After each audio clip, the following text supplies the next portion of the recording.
Bom dia. É, Vamos começar mais uma aula de Sociologia 1. Já iniciei a gravação, hoje, no dia 9 de junho de 2022, continuando aqui com a sociologia, ou as contribuições sociológicas, né, vamos dizer assim, de George Herbert Mead. A gente estava, na aula passada, iniciando ali a contextualização histórica, não é? O momento do surgimento dos trabalhos de mídia e tudo mais. Bom, eu vou compartilhar minha tela aqui com vocês.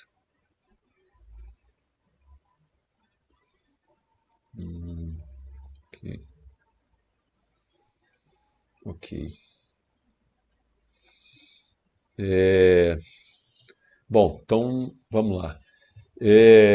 Eu vou, na verdade, retomar aqui, basicamente, seguindo aqui o roteiro mesmo, com a sequência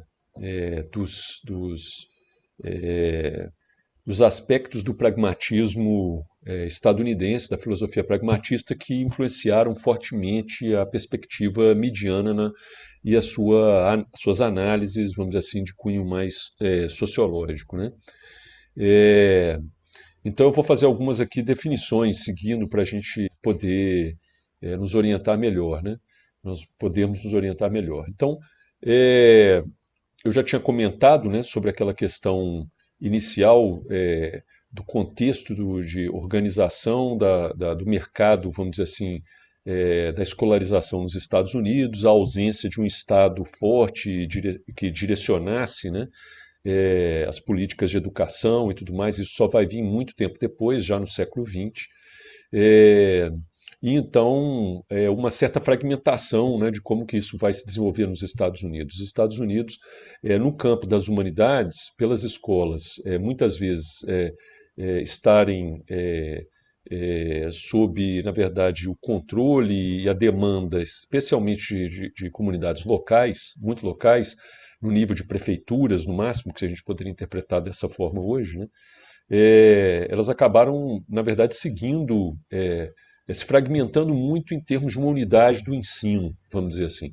E aí não era incomum, era na verdade muito frequente escolas do tipo confessional, porque basicamente não era o poder público que provinha educação, era uma demanda da comunidade que se organizava e geralmente em torno de determinadas instituições locais mais fortes. E é claro que a religião, as igrejas, especialmente as evangélicas, elas acabavam concentrando muito desse esforço coletivo, vamos dizer assim, no provimento de escolarização, né? Então a gente tem a maior parte dessas escolas surgindo como escolas confessionais. Isso não apenas no nível mais elementar, básico da educação, mas também e especialmente no campo das faculdades, universidades, eventualmente. O que fugia um pouco a esse padrão, basicamente, eram exatamente aqueles empreendedores, né, bem-sucedidos, sejam especialmente, né, capitalistas, donos de empresa, eventualmente, que tinham se tornado bem-sucedidos e investiam como uma atividade quase que filantrópica. Essas grandes universidades americanas, né, estadunidenses, como as chamadas Ivy League, né, tipo Harvard e tudo mais, eram, na verdade, universidades que foram criadas nesse sentido, né? Nesse caso, né, essas universidades em geral não eram essas confessionais, por isso mesmo tinham um ensino mais liberal, vamos dizer assim, mas também muito autônomo, não é? E aí os departamentos, ou os departamentos de ensino, ou as áreas temáticas no campo das humanidades, no início, principalmente entre ali mais ou menos 1850 até 1880, 1890, elas se concentravam basicamente na área do direito, do ensino do direito, das leis, do ensino da teologia, e do ensino da é, filosofia. Né? E a filosofia de uma maneira assim bem ampla também, porque os Estados Unidos não tinham uma tradição filosófica, vamos dizer assim, como os europeus. Né? Então havia um certo intercâmbio, uma troca. Não é? E no caso inicial nos Estados Unidos, especialmente por volta de 1850 até mais ou menos essa data, 1880, 1890, o forte da filosofia nos Estados Unidos era o chamado neo-hegelianismo. Né? Então era uma herança da perspectiva da análise filosófica sistêmica, não é, de Hegel, né?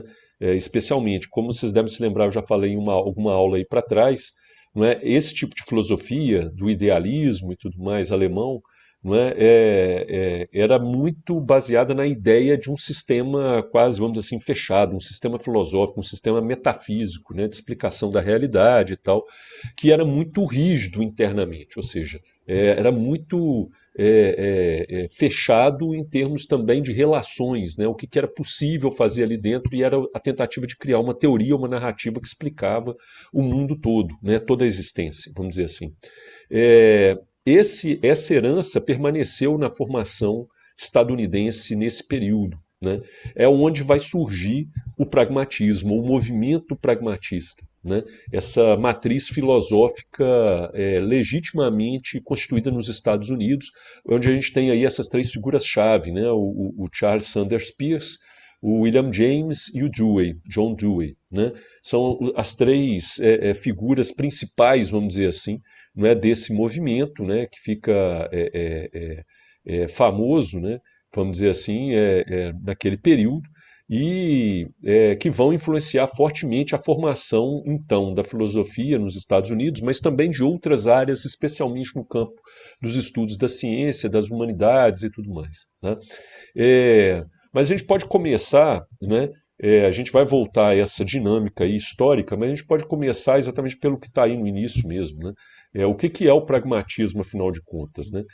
Segundo o Peirce, que é um dos principais artífices aí, ou proponentes do pragmatismo, ele inclusive é o que inventou o nome, né, o chamado pragmatismo.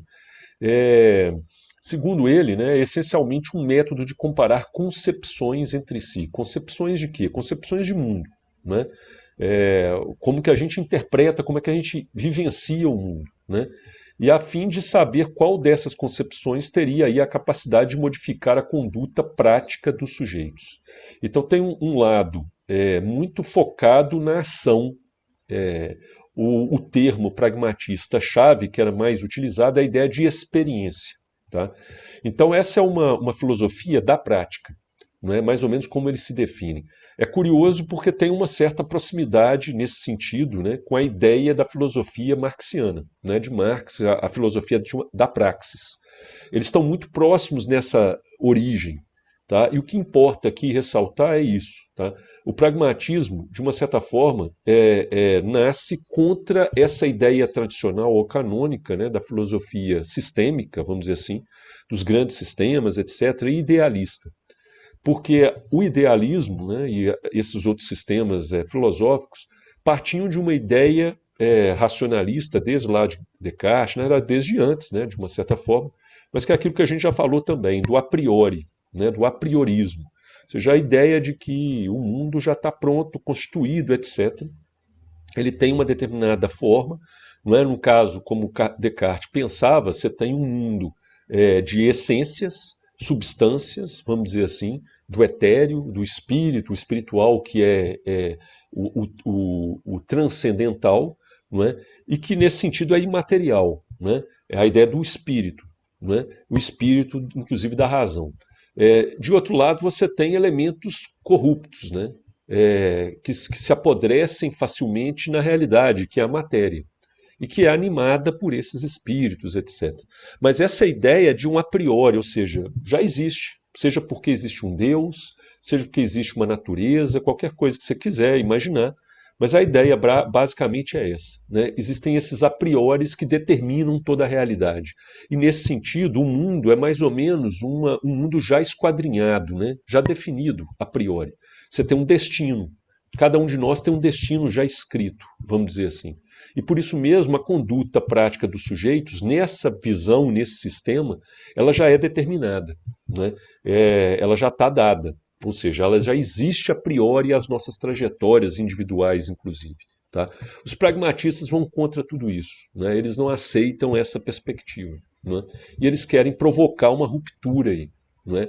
Então, a primeira ideia é exatamente chamar atenção, de um lado, para a ideia da experiência, porque a experiência é algo real, né? É algo que nós fazemos acontecer, e é algo que não está dado a priori, é algo que está no limite na nossa ação individual.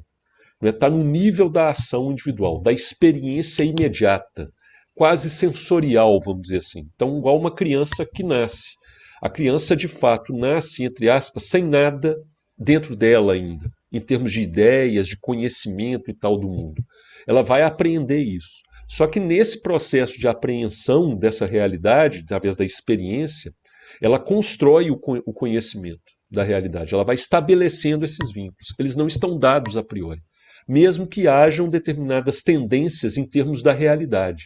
Não é? Por exemplo, a nossa configuração física, etc., ela nos exige que a gente respire. Né? E a gente tem que respirar sob determinadas condições. Nós não podemos, por exemplo, fazer como os peixes, porque nós não filtramos, né, o oxigênio da água. Não é?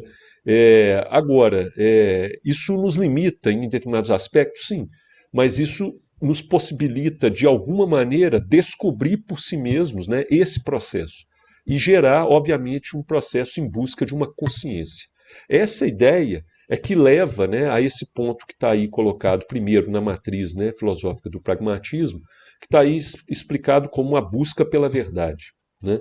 Então, o pragmatismo, e é por isso que ele se torna nas mãos, né, de Peirce, primeiro, a ideia de um método para comparar concepções, porque é exatamente a ideia de que, bom, se existe um mundo real, não é, existem também experiências diversas desse mundo real.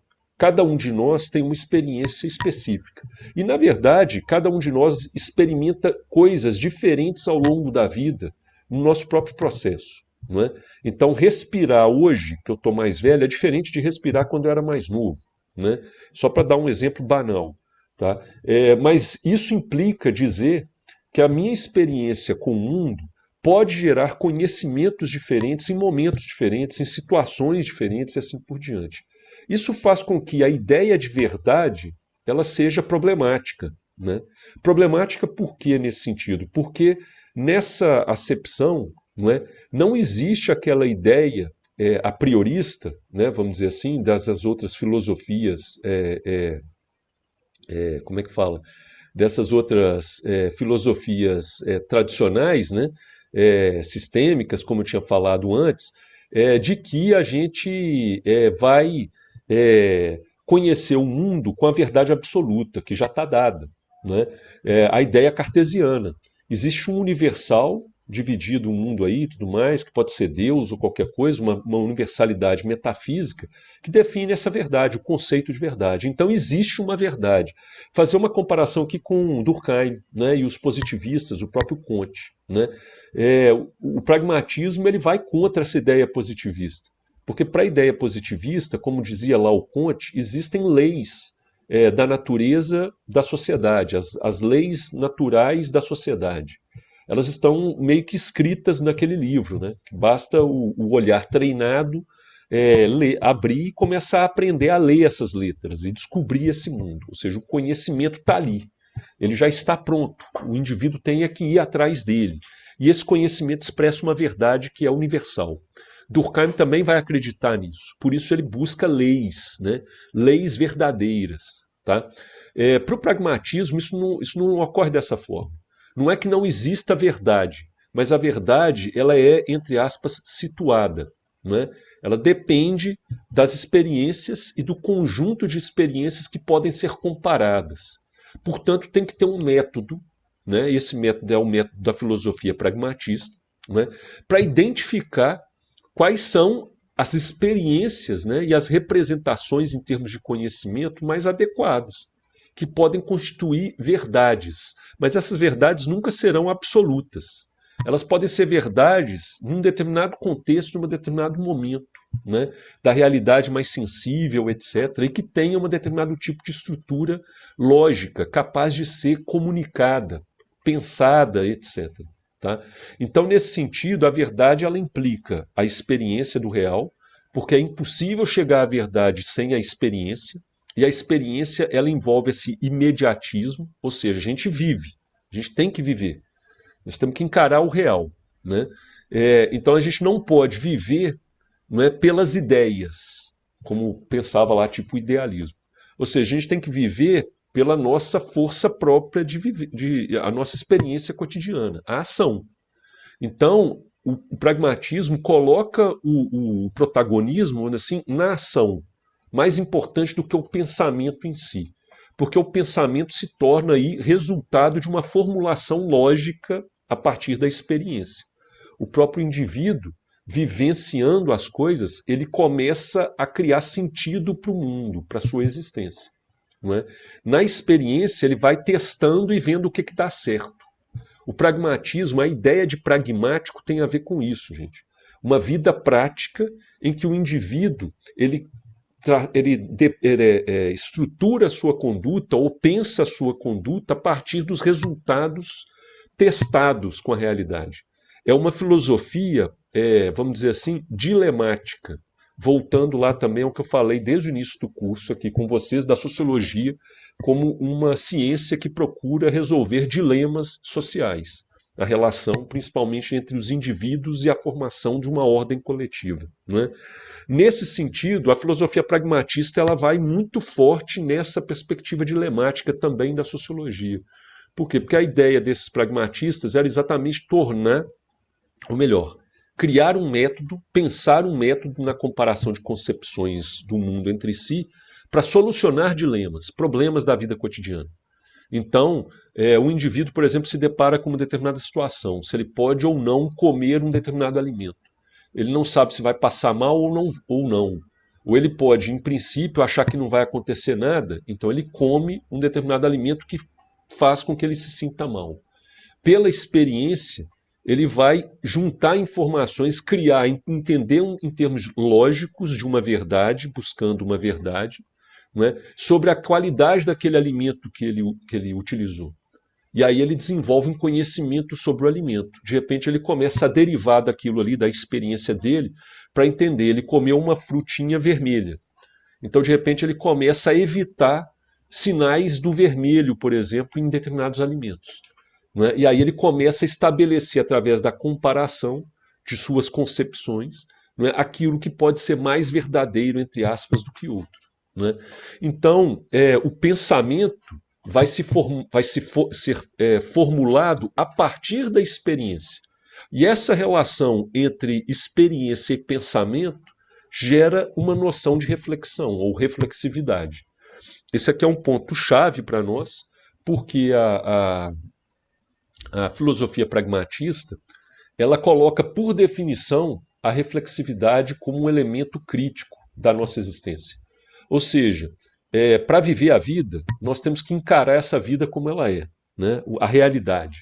A gente tem que ir para essa realidade, para a rua, sair e experimentar o mundo. E enfrentar esse desafio. Não ter medo de viver efetivamente essa realidade. Não é? Ao fazer isso, não é, a gente começa a filtrar, digamos assim, na relação com a realidade, elementos de verdade, que são mais recorrentes, que vão se tornando mais referências comuns, né, de uma atividade frequente, repetitiva, etc., e que vai estabelecendo uma base de conhecimento sobre a realidade, formulando uma ordem de pensamento. Né? Essa ordem de pensamento, num primeiro momento, está vai criar a base daquilo que para os pragmatistas também é muito importante, em termos de conhecimento, que é a ideia de crença. Não é? Nós passamos a acreditar, a partir da nossa experiência, num determinado mundo, né? Com as suas representações. Então, aquilo que eu estava falando sobre o vermelho, por exemplo, a cor vermelha numa fruta. Né? Ela pode ser positiva ou negativa. Dependendo das minhas experiências, eu começo a criar com ela uma referência, um marco, né? Que implica sentido para a existência. Por exemplo, o vermelho passa a ser um sinal de alerta, eventualmente. Toda vez que eu vejo o vermelho, eu passo a... Opa, peraí. Né? Deixa eu repensar a melhor solução para o problema da minha fome, por exemplo. Talvez não seja seguro matar a minha fome agora, comendo alguma coisa que tem essa tonalidade. Não é? E isso vai ter uma implicação em termos reflexivos sobre a existência. Porque eu começo diferenciando, não é? O que eu posso e o que eu não posso. Não é? Com quem que eu busco uma semelhança, ou com o que eu busco uma identidade e com o que eu não busco essa identidade. e aí eu começo a organizar o mundo ao meu redor. Então essa reflexividade, ela emerge necessariamente a partir da relação entre experiência e conhecimento sendo gerado a partir de representações do mundo, que é a ordem do pensamento. Tá? Nesse primeiro momento, tá, no pragmatismo, não existe claramente, vamos dizer assim, um fundamento sociológico. Né? O Peirce, por exemplo, né, embora ele tenha sido considerado, ele é considerado o pai, por exemplo, da semiótica, né, que envolve basicamente uma tentativa de compreender a produção de sentidos para o mundo, né, em termos de simbolizações, né, sinais, convenções, né, sociais, inclusive, que é o que o Peirce vai estudar. Ele não desenvolve efetivamente uma teoria sociológica sobre isso. Algo que já vai acontecer com o Mead, que é mais novo, né, de uma geração posterior, mas que está associado, no caso de Mead, a esses pragmatistas, especialmente o John Dewey, que era, na verdade, talvez o mais importante desses pragmatistas, que é o mais longevo, é o que vive mais, etc. É uma figura extremamente importante na vida, inclusive da construção democrática nos Estados Unidos. Era uma pessoa pública muito importante e foi muito amigo, Dewey e Mead foram muito amigos, muito próximos, e eu já tinha falado isso na aula passada. O Dewey leva o Mead para a Universidade de Chicago, onde no início dos anos 1890, salvo engano, o Dewey vai ser chamado ali, né, para reformular, né, um departamento de filosofia naquela universidade. E aí ele começa a trazer as pessoas e logo no início ele traz o Mead, que estava retornando, ou tinha acabado de retornar pouco tempo antes do seu doutorado na Alemanha, né, um doutorado em psicologia, não é, e que tem outras implicações que eu vou falar também mais adiante. Bom, então, voltando aqui, né, essa noção da experiência da ação, não é, e do pensamento barra crença, né, ou conhecimento também, nesse caso, não é, da perspectiva filosófica do pragmatismo. Tem uma ordem aí. Primeiro, experiência. A experiência do real nos leva a pensar e refletir sobre a existência, sobre o mundo.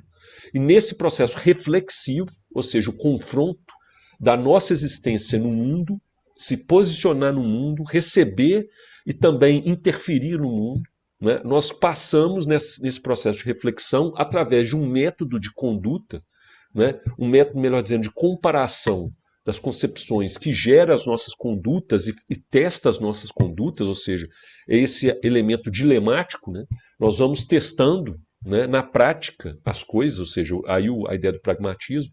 Nesse processo nós constituímos efetivamente um processo de reflexividade, nós ordenamos o mundo, nós definimos quais são as bases que permitem a gente estabelecer relações de verdade nesse mundo e sobreviver. Não é? Até aqui a gente está falando muito no sentido de um certo individualismo. Tá? Os três pragmatistas aí colocados, o Peirce, James e o Dewey, vão lidar com isso de maneiras relativamente diferentes.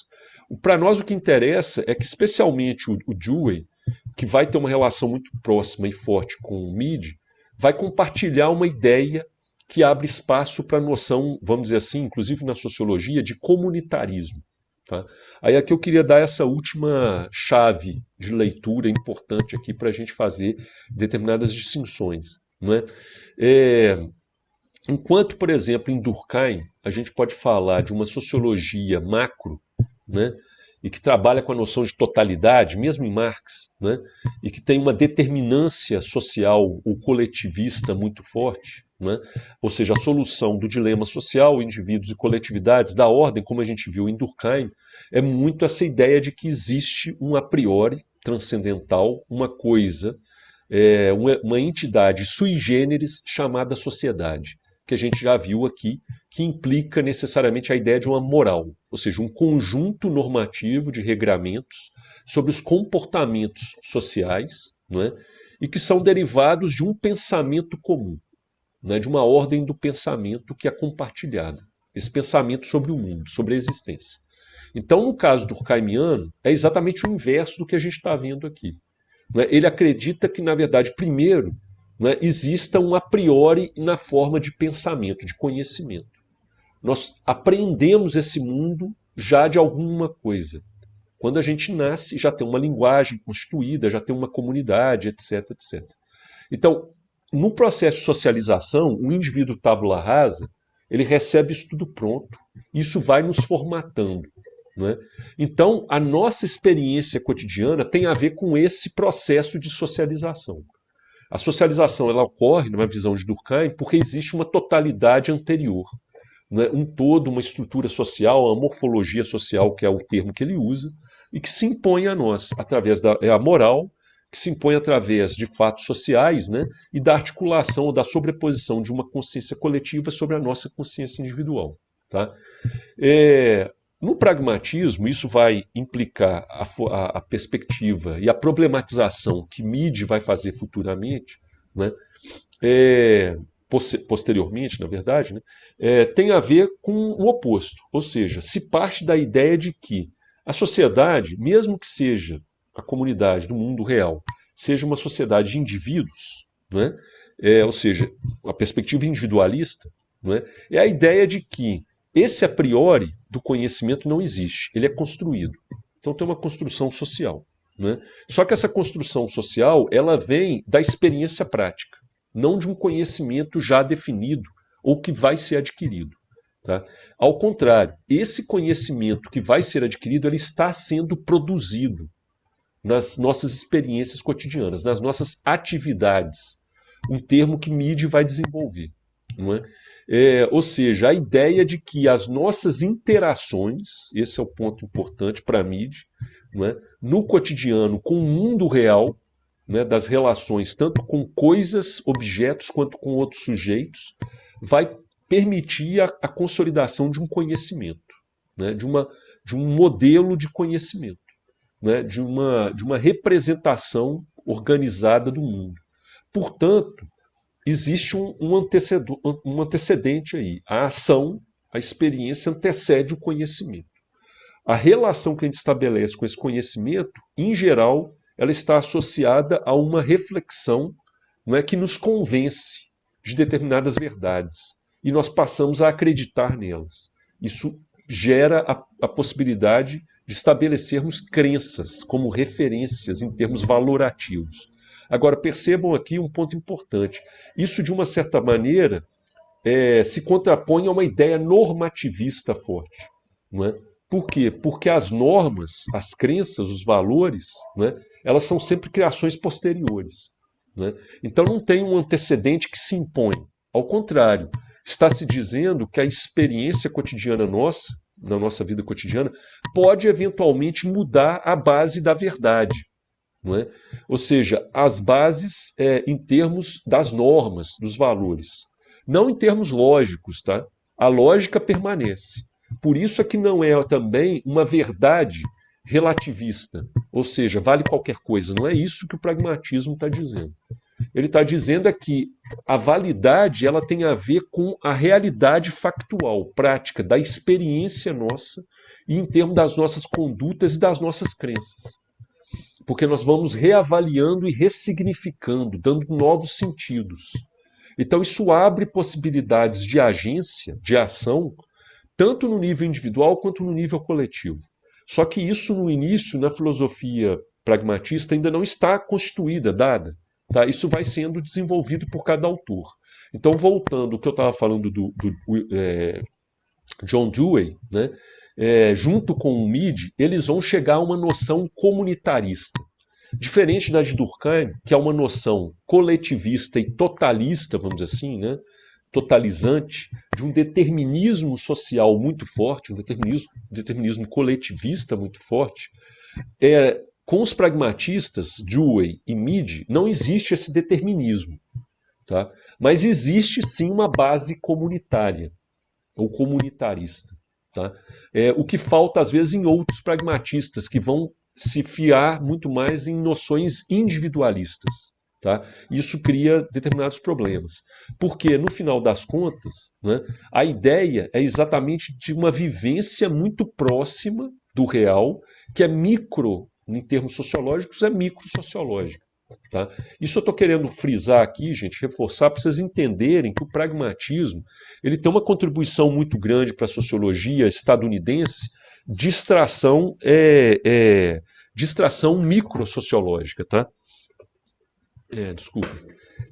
Então, a sociologia estadunidense vai ser muito influenciada, uma certa sociologia, um conjunto de sociologias nos Estados Unidos, vai ser muito influenciada pelo pragmatismo. E isso vai reforçar perspectivas microsociológicas.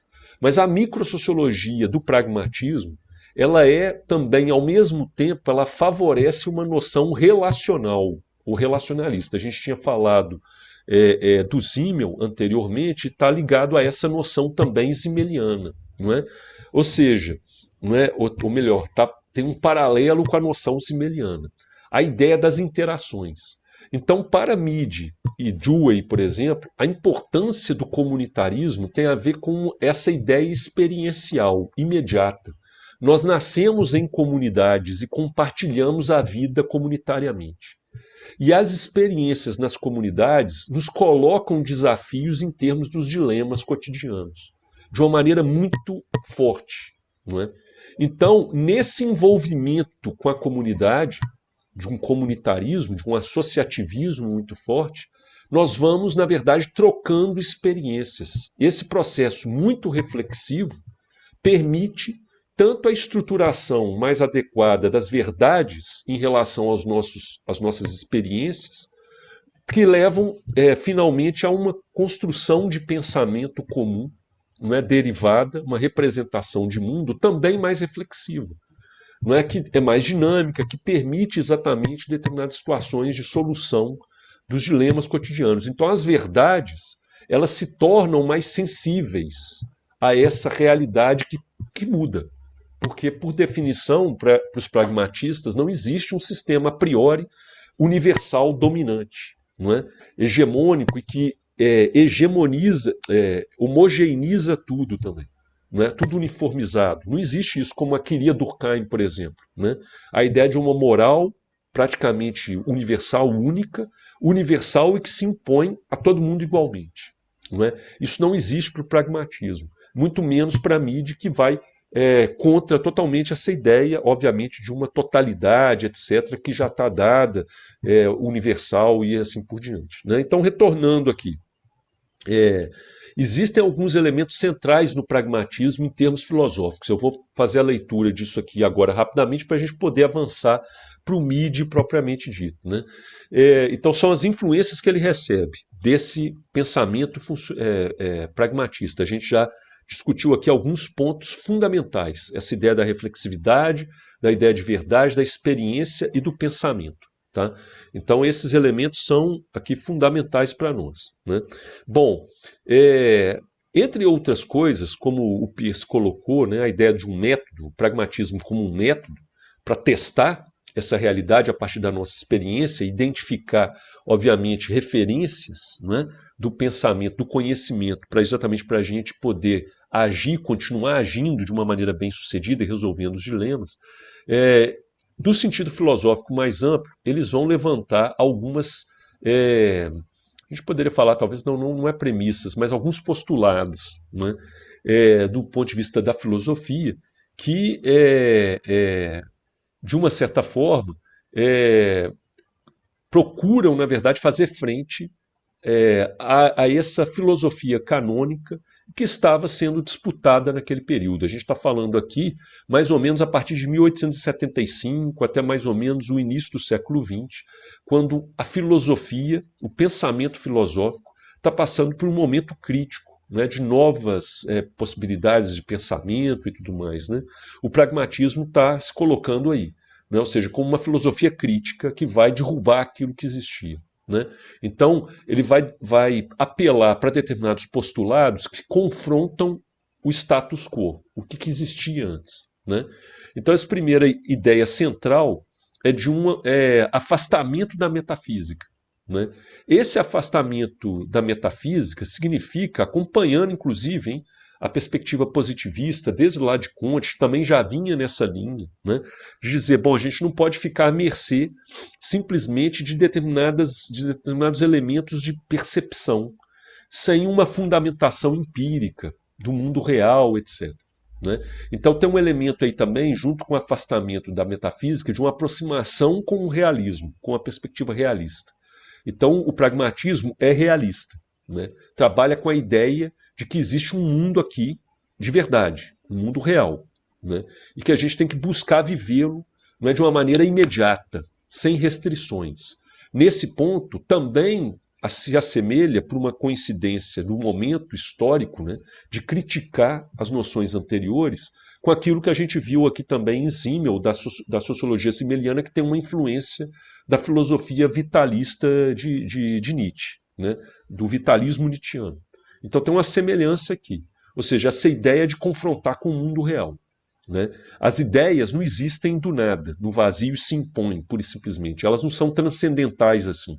Tá? Elas existem no mundo real, que está sendo disputado.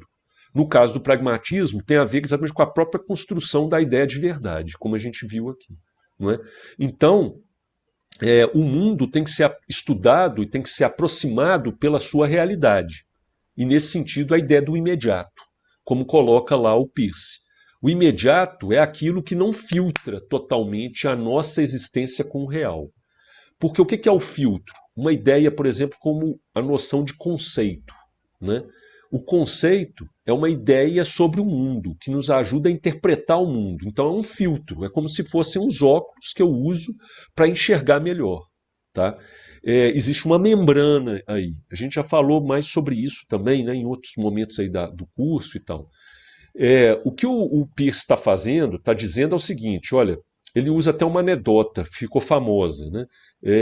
A maneira como ele começa a discorrer num ensaio sobre esse problema da vida imediata, vamos dizer assim, da experiência, e do problema das filosofias anteriores, não é? A prioristas, transcendentalistas, etc., e também conhecidas como nominalistas. Né? O que é o nominalismo? É a ideia exatamente de que o que existe no mundo são as representações desse mundo, de uma certa forma. É a ideia de nome, quando a gente nomeia as coisas. Então, quando a gente nomeia as coisas como tempo, espaço, as cores, etc., a gente começa a perceber a realidade filtrada e a gente, na verdade, não faz uma distinção direta entre esse elemento filtrado, representado e o real. Tá? Isso gera vários problemas. Né? Entre eles, a ideia do nominalismo, em que, na verdade, o mundo real que nós vivemos é exatamente esse mundo de representações. E aí, o que o pragmatismo está colocando através de Peirce é que não. Né? Esse nominalismo, ou esses nomes, melhor dizendo, essas representações, elas são elaboradas. Elas são construídas a partir da nossa experiência, é óbvio. Né?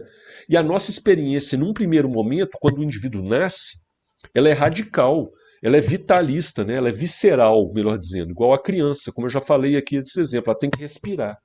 Mas ela tem que saber que ela está num novo mundo. Então a experiência dela com esse novo mundo, quando ela sai do líquido amniótico do útero, da materno, né? Ela é obrigada a sentir esse mundo de uma maneira diferente e entender. Esse entendimento, que é um novo conhecimento sendo gerado, né, implica novas representações. E elas vão sendo moldadas. Não é? Então eu não posso assumir essa coisa moldada do real, que são essas representações, como se fosse a realidade pura em si mesma, porque não é. É a experiência que eu tenho que vai me mostrar, né, aonde que eu ajusto mais ou menos. Mas isso também impõe uma questão. A gente consegue chegar a esse mundo real puro, como acreditavam os mais objetivistas, tipo os positivistas, como Durkheim, porque Durkheim e Comte também não eram nominalistas. Eles estavam criticando exatamente isso como um fato da metafísica. Ou seja, a gente começa a acreditar que as ideias, as representações, elas têm um poder de se tornar a própria realidade para nós. E, na verdade, elas são ilusões, muitas vezes, são ficções. O que Durkheim vai fazer? Durkheim vai propor que existe uma objetividade do mundo interna. Não é? A primeira coisa é o analista se livrar das pré-noções. Não é? O que são as pré-noções? São pré-conceitos. Não é? Ou seja, pegar essas ideias e não assumir essas ideias exatamente. É tentar captar diretamente a realidade. Mas como é que a gente vai fazer isso? Usando um método científico positivista. não é? Ou seja, captando aquilo que é objetivo. Aí Durkheim, especificamente com o seu positivismo, vai fundir essa ideia com a ideia de materialismo muito forte, que é a ideia do objetivismo, aí, da objetividade. Não é? Então ele vai buscar esses elementos, tá? Mas que são, na verdade, elementos antecessores, de uma certa forma, das representações. As representações são erigidas sobre esse cânone, vamos dizer assim, do mundo real. Né? Essas formas que têm existência. Né? Já no pragmatismo, ele é mais relativista, vamos colocar nesses termos. Tá? Por quê? Porque o que o Peirce, por exemplo, está dizendo é que, de fato, os nomes eles não são a realidade. Mas não há também como vivermos a realidade imediata, digamos assim, de uma maneira pura e simplesmente inequívoca dessa realidade imediata, dessa realidade pura. Não é? Nós acabamos usando mediações, que são exatamente as representações. Para não ficar confuso, o que acontece aqui é que enquanto, fazendo a comparação, enquanto para o positivismo durkheimiano, por exemplo, as representações elas têm uma importância como realidade objetiva no final das contas. As próprias representações, como a ideia de fato social, não é, elas adquirem o status de verdade ou de realidade. Não é? Por quê? Porque a coletividade, o pensamento comum, que permite a existência desse fato. Né? Então, Durkheim fala, bom, quando estamos analisando um fato social como a religião, que é composto de vários elementos representacionais, nós estamos fazendo uma análise objetiva da realidade, porque existe, na realidade, existe esse elemento chamado religião. Então ele está, de uma certa forma, tentando controlar esse materialismo, né, que ele vai criticar, em certo sentido. Né? Por exemplo, o materialismo dialético. Né? Aquela questão de imaginar que tudo são bases objetivas na relação do trabalho, por exemplo. Durkheim vai criticar isso e vai extrapolar. Então, ela fala, não, existem elementos, por exemplo, do mundo simbólico, como a linguagem, as representações de uma maneira geral, que são reais, elas são objetivas. Mas o que ele está querendo buscar é o que está por trás dessas representações. Então ele não vai pegar pura e simplesmente a religião pura, simplesmente. Né? As representações religiosas, os ícones religiosos, etc., os rituais e tal. Ele vai pegar tudo isso e vai tentar extrair desses elementos, como a gente viu, né? Vai tentar extrair desses elementos aquelas constantes, né? Os valores médios, né? Em termos de regras e de sanções que expõem sentimentos coletivos, sentimentos morais. Então ele está acreditando, Durkheim, que ele está captando o elemento profundo do real, não é?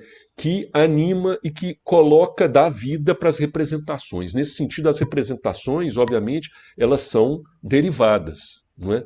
No caso pragmatista, não é exatamente assim, porque as representações elas ganham uma certa autonomia, por isso que é relativa, né? Uma certa autonomia. Então eles também não caem na visão nominalista que tendia a ver as representações como a realidade pura. Então não há uma confusão. Então vou contar esse caso aqui do próprio Peirce, que ele faz a anedota para a gente entender esse ponto melhor. Ele vira e fala assim, olha, acordei numa bela manhã, né, de primavera. Eu abri as minhas janelas e via a planície, a planície, o sol da manhã e as flores amarelas. Aí ele dá o nome das flores amarelas que agora eu não lembro, não sei se margaridas, quais flores, mas as flores amarelas no meu jardim. Né? Aí logo depois ele fala assim, na verdade não é nada disso. Né? Aí a pessoa, né, se espanta, bom, então o que ele está vendo? Eu falei, não, simplesmente eu vi o que eu estou relacionando dessa minha experiência sensorial, material, né, de certa forma, imediata, né, nesse sentido a experiência imediata. Ela é sensorial, ela é imediata com aquele mundo real, prático, objetivo das coisas do mundo.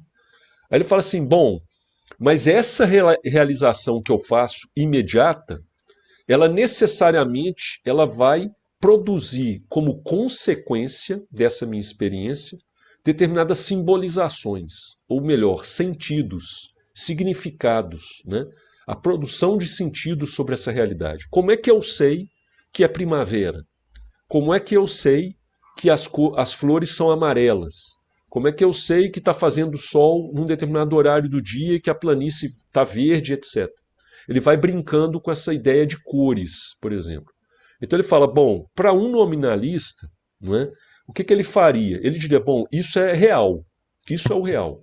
Você inequivocamente viu, através da sua sensibilidade do mundo real, você viu uma representação do mundo, que é o verde, que é o sol, o amarelo, etc., e que é a sensação da primavera. Então você dá o nome de primavera. Isso é real, isso é a verdade. Aí o Peirce vai dizer, bom, isso na verdade é uma derivação. Né? Em que sentido?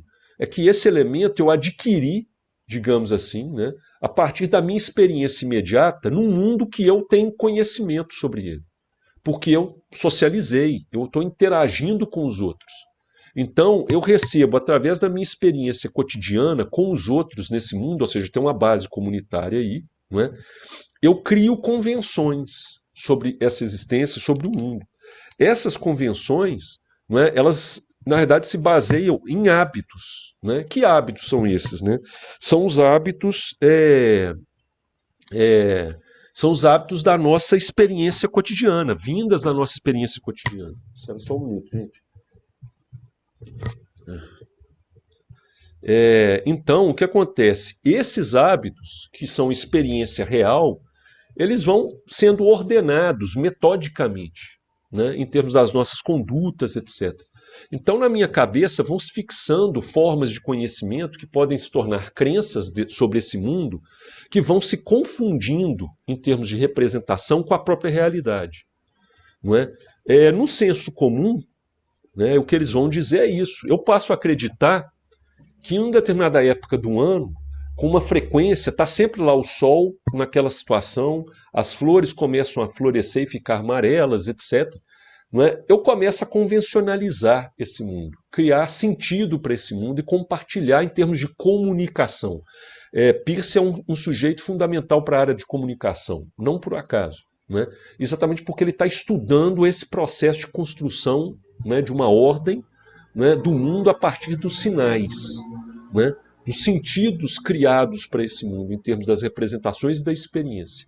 Então o que ele está dizendo é que não existe o a priori. A convenção ela é estabelecida para interpretar situações cotidianas da experiência real que podem ser bem ajustadas ou não. Isso vai variar enormemente. Se de repente tem uma mudança climática, né, como a gente tem percebido ultimamente, de repente algumas coisas que estariam ali, que a gente esperaria encontrar, a gente não vai encontrar mais. A gente vai ter que renomear, não é? Eventualmente. Tá?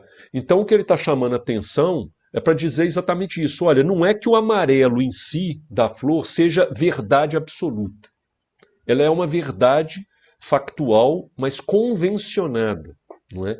E para isso acontecer, eu tive que ter experiências em torno, né, dessa convenção, né, do convencional.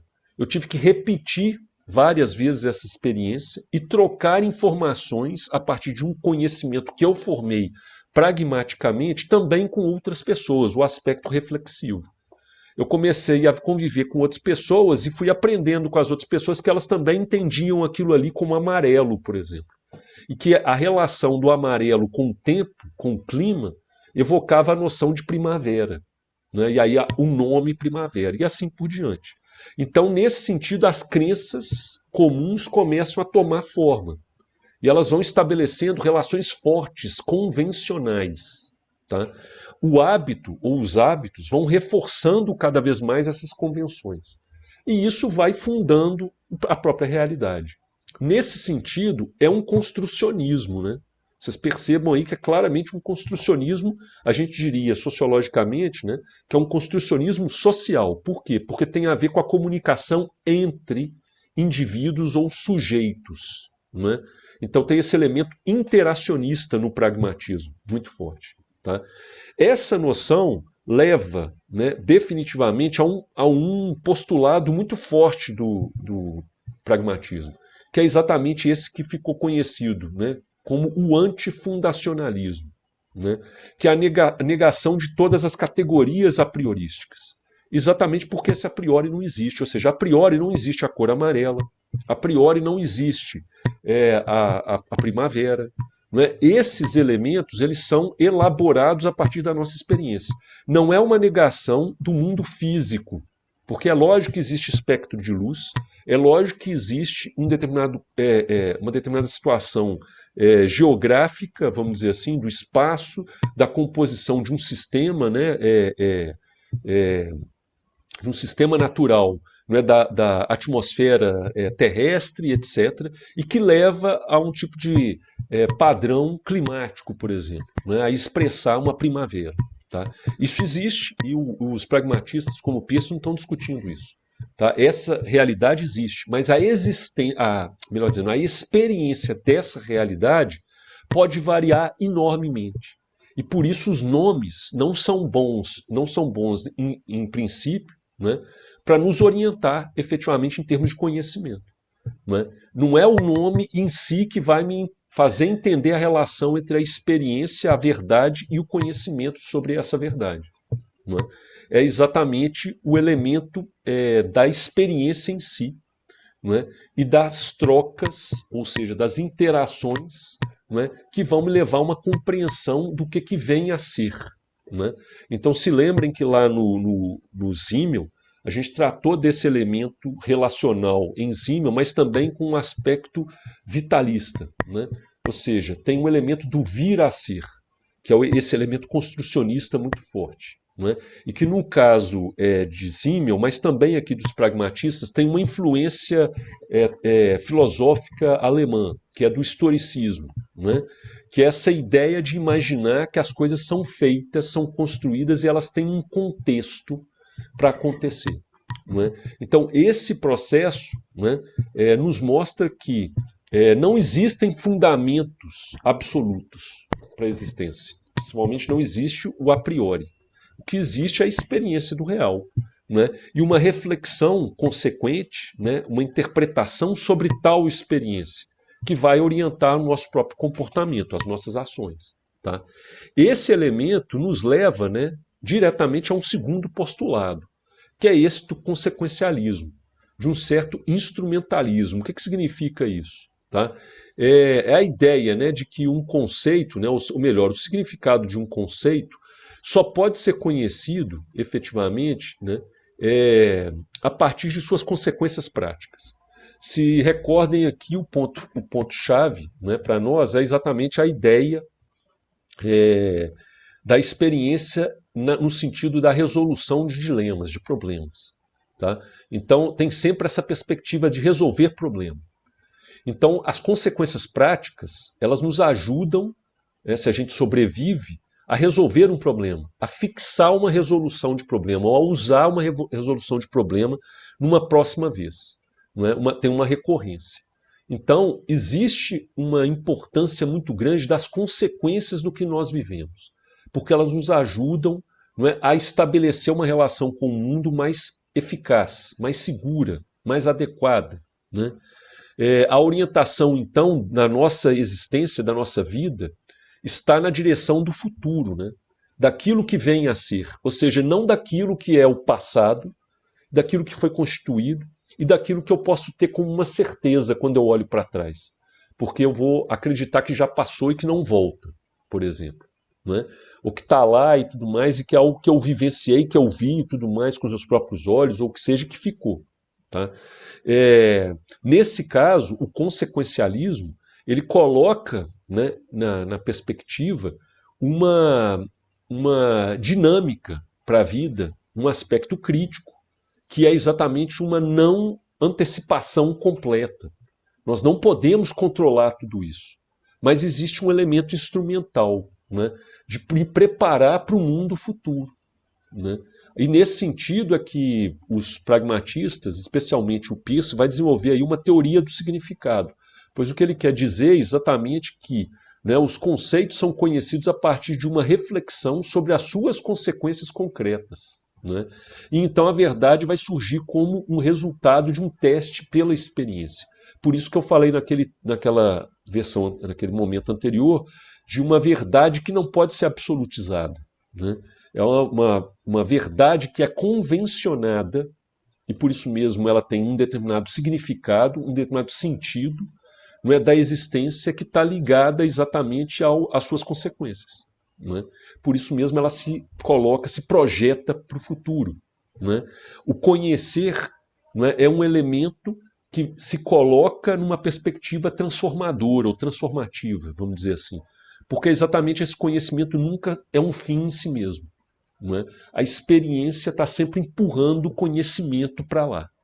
Isso significa que as convenções, obviamente, elas podem ser revistas, elas podem ser negociadas, não é? Elas podem ser ressignificadas, trabalhadas, etc.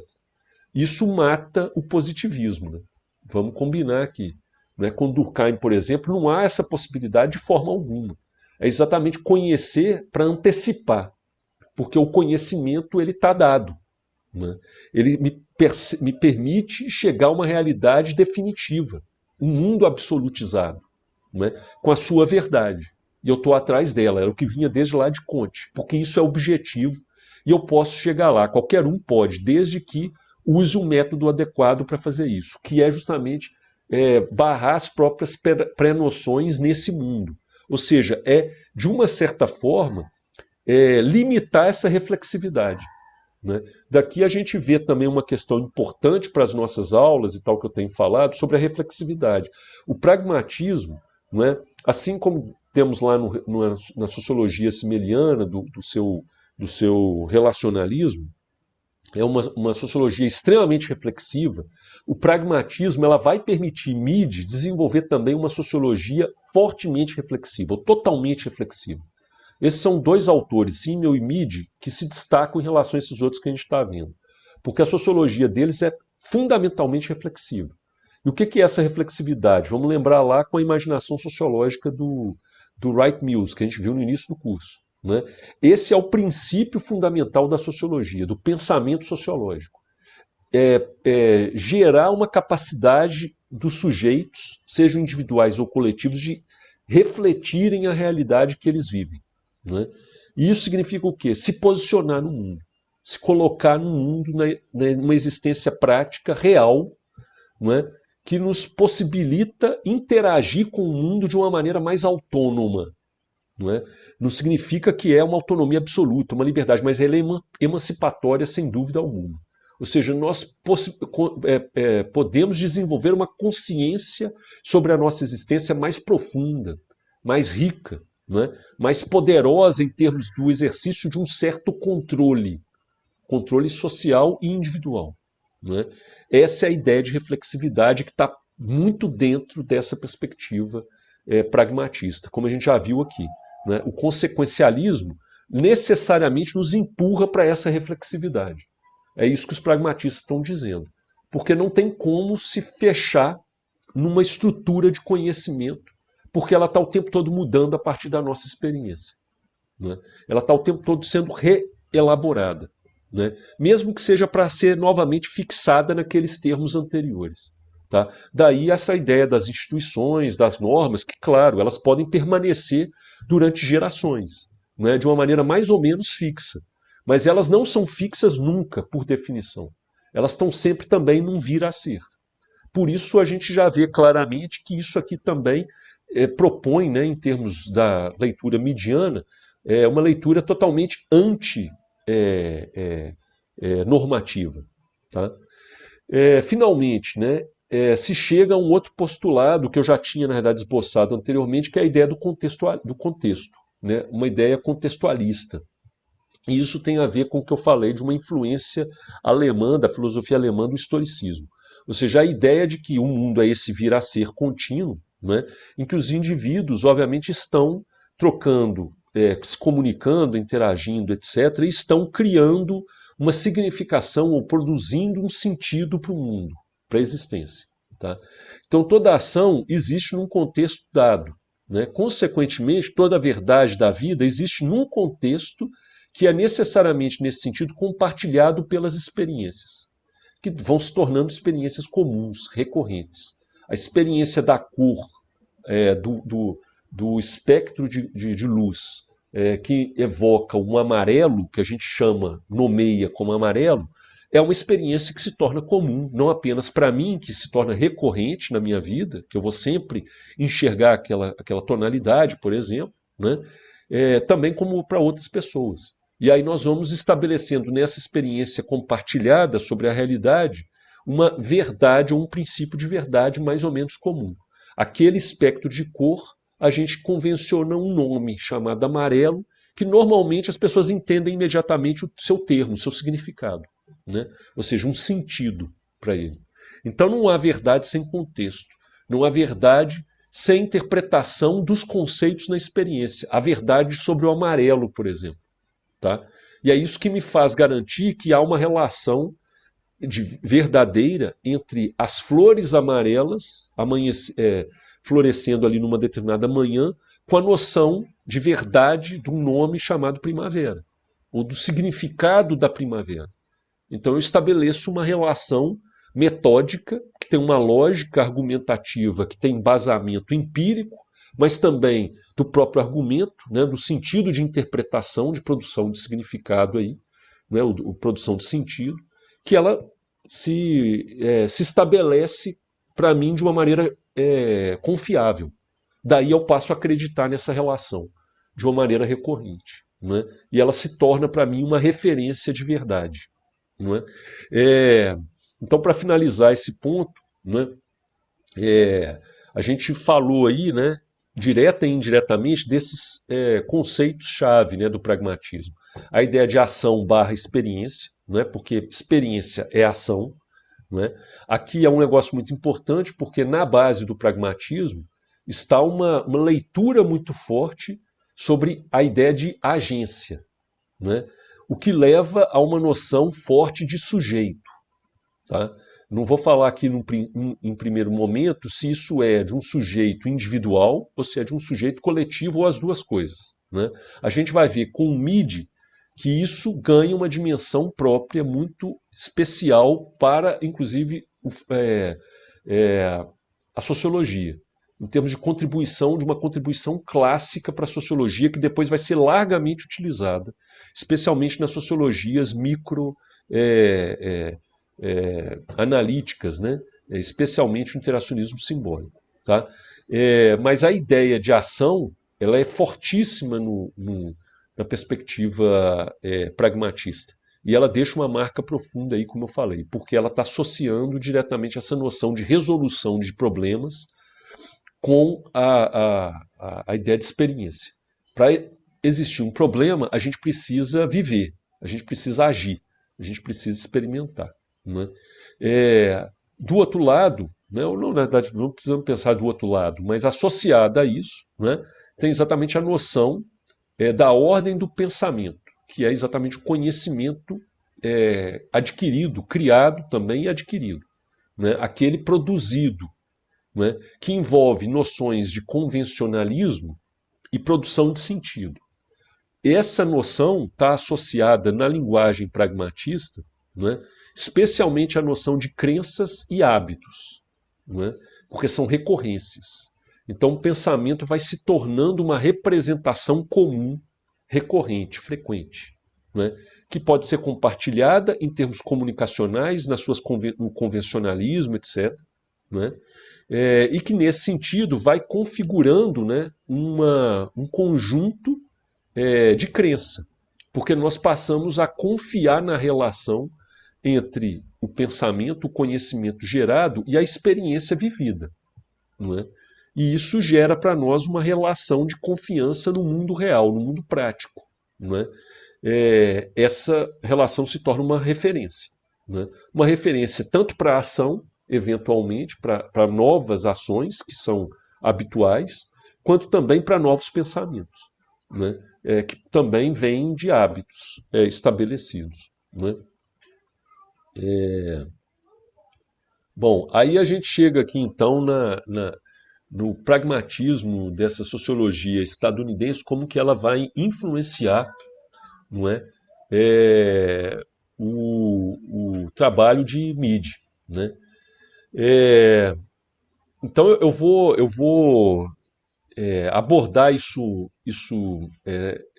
ao longo dessa e da próxima aula, né, ainda, mas eu também vou falar aqui agora um pouco também sobre essa perspectiva interacionista, né, e que vem estabelecida em Mead, tanto pelo seu pragmatismo, mas no confronto desse pragmatismo com um comportamentalismo da psicologia, né? Eu falei um pouco sobre isso na aula passada, mas eu vou sistematizar isso melhor agora, tá?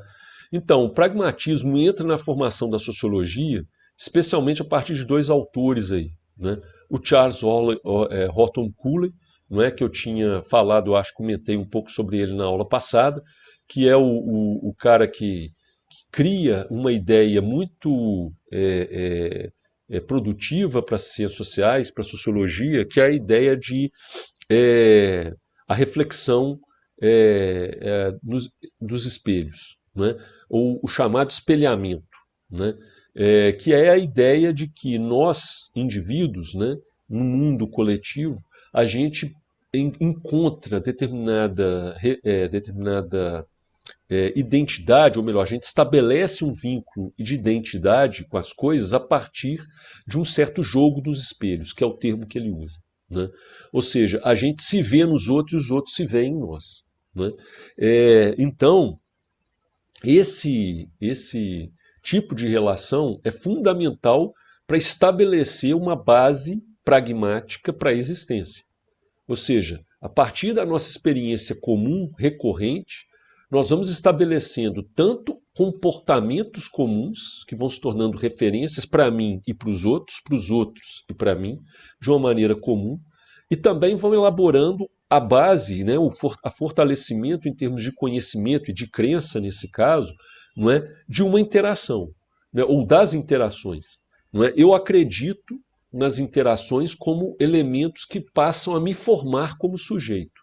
E também os outros, não é? Os outros passam a acreditar nesse sentido. Ou seja, eu passo a fazer parte de uma comunidade, não é? Ocupar de fato esse espaço. Bom, o MIDI, que é o principal que nós vamos trabalhar, que a gente vai estar trabalhando aqui, né, é um que desenvolve um mecanismo riquíssimo de análise, né, sobre esse processo, chamado por ele, né, de um processo interacionista, né? Então, o primeiro avanço que MIDI vai propor, que para nós é fundamental, não é? Assim como Cooley, mas o MIDI vai desenvolver um mecanismo muito poderoso, que é o que nós vamos ver especialmente na próxima aula, tá? Coisa que o Cooley não fez exatamente nesse sentido, ou pelo menos não deixou uma marca tão poderosa quanto a de MIDI. Mas Mead está fazendo essa transição da filosofia pragmatista para uma noção de uma psicologia social. Aí aqui ele já entra efetivamente no dilema social como principal dilema que o pragmatismo poderia resolver. Então, quando o Peirce está lá falando das cores, das convenções, etc., ele está num campo da semiótica. William James vai pensar isso no campo de uma psicologia das religiões, não é? Também de problemas da vida religiosa que envolve a noção de crença, a noção da própria existência, num sentido existencialista, etc., mas que vai se manter no campo de uma filosofia, não é?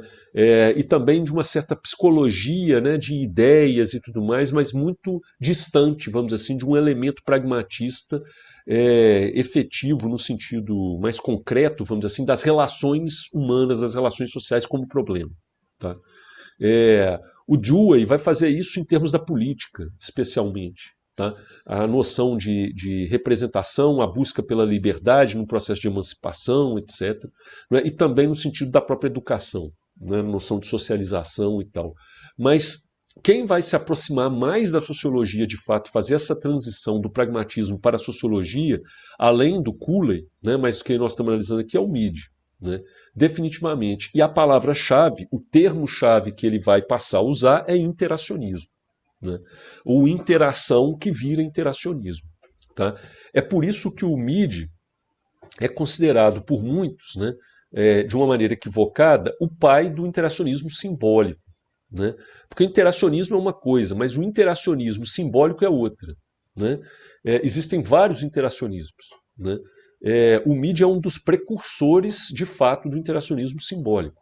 Tá? Mas o pai do interacionismo simbólico, né, o chamado pai do interacionismo simbólico, foi um ex-aluno do Mead, né, chamado Herbert Blumer, né, que foi um aluno em Chicago e depois professor e também depois na Universidade da Califórnia, né, ali no início dos anos, a partir dos anos, início dos anos 1930. Tá? O Mead morreu em 1931, como está aí bem colocado. Bom, o interacionismo ele já existia de uma certa forma como uma perspectiva analítica, né, de certa forma, em diversos campos ou em diversas tradições de pesquisa social, etc., mas não de uma maneira definitiva e clara, concisa, como ele começa a aparecer com o Mead. Né?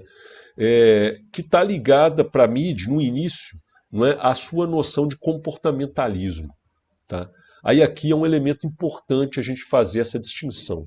Para mim, pessoalmente, eu acredito que o Mead faz esse salto, na verdade não é um salto, ele faz essa transição pelo pragmatismo, encontrando a interação como foco das experiências e da produção de sentido para a existência, tá?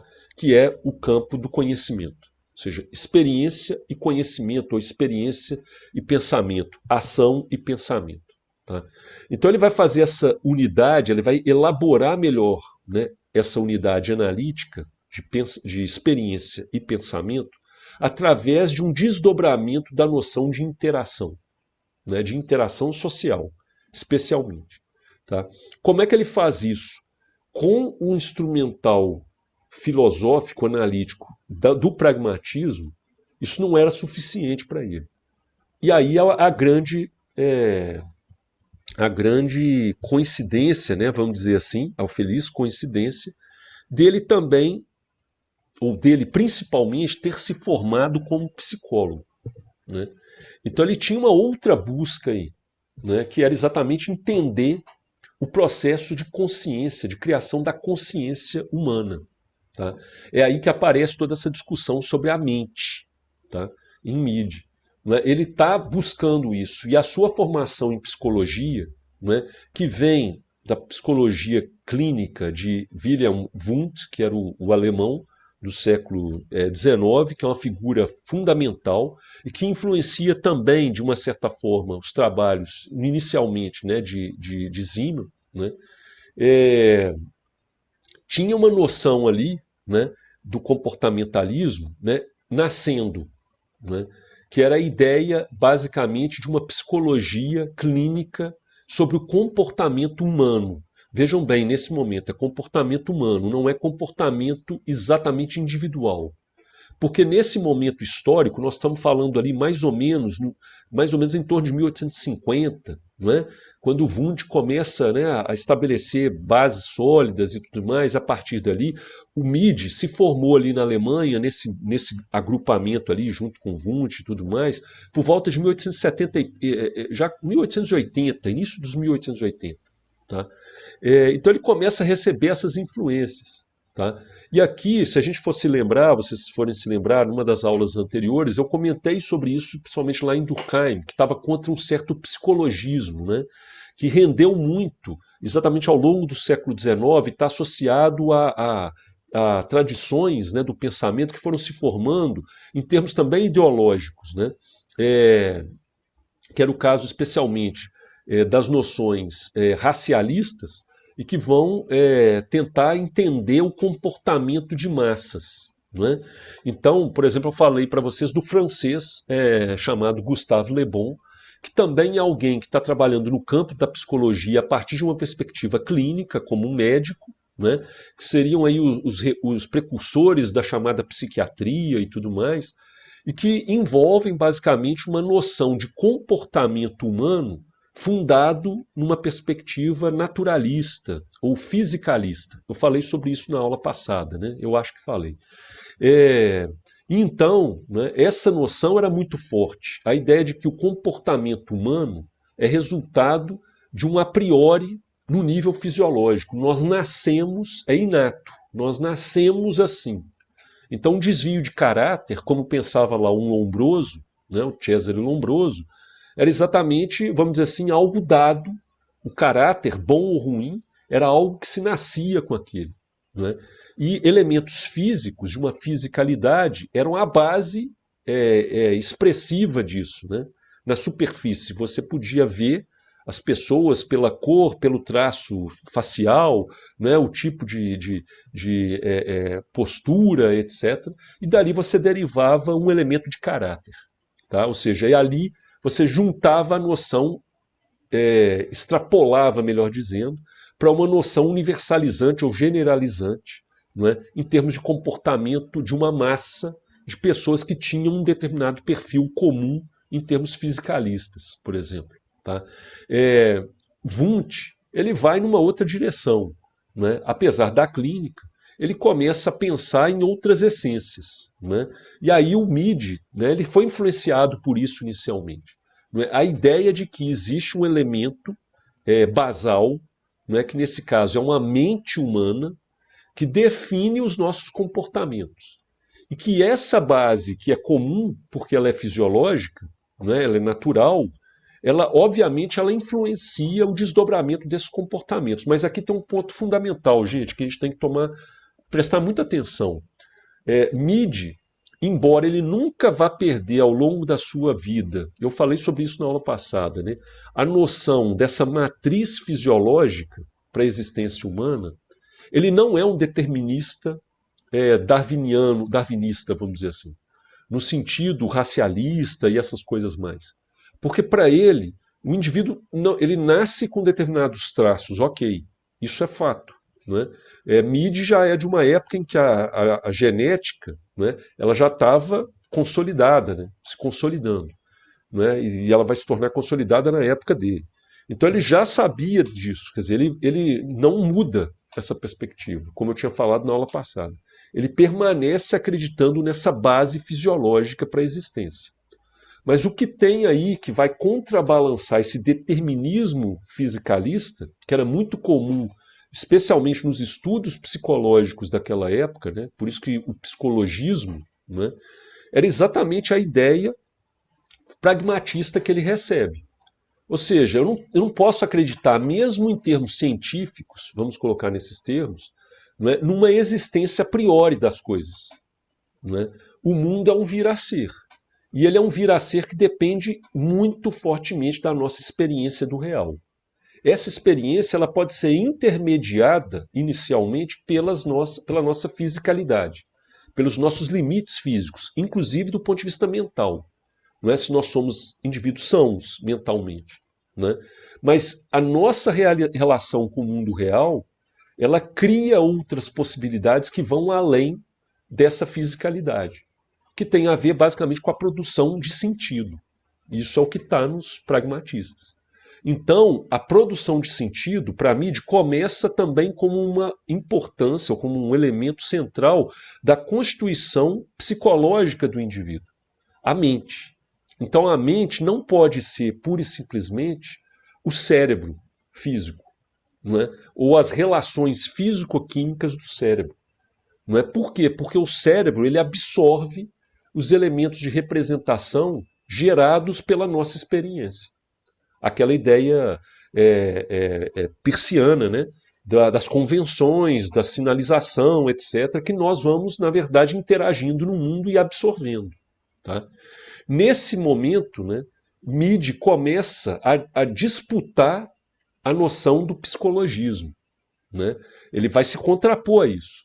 Porque esse comportamentalismo psicologizante, ele vai assumir, o que é o psicologismo nesse caso? É exatamente a ideia de derivar um comportamento coletivo, social, de comportamentos individuais.